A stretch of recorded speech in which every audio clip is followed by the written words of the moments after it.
Salamu alaikum. Mama, salamu alaikum. Tulikuwa kwenye sherehe. Mara akaingia mtoto. Alivyoingia mtoto alikuwa hajasalimia.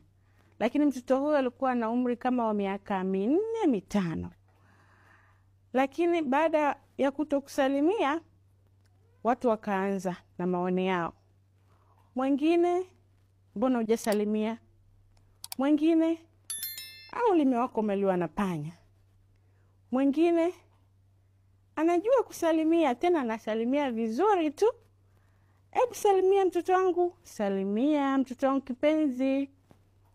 Mwingine, mimi nafikiri hajui kuongea, ndio maana hajasalimia. Angekuwa anajua, basi angekuwa kashatusalimia. Au huna ulimi? Hebu fungua nione ulimi wako. Sasa maoni yote haya ya watu ili weje?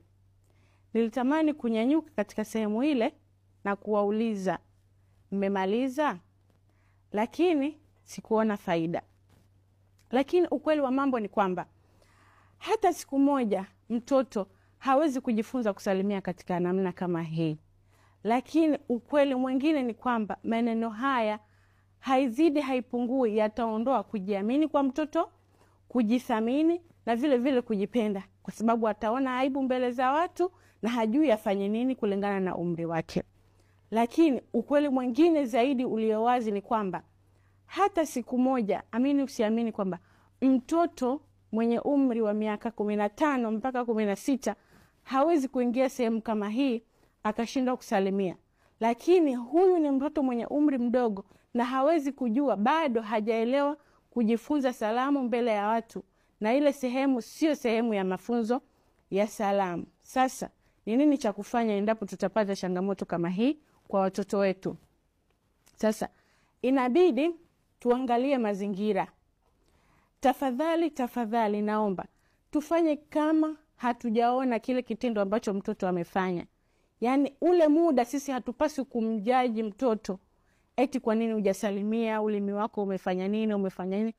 Kwa sababu hii yote inaleta kumdhalilisha yule mtoto. Lakini nini cha kufanya?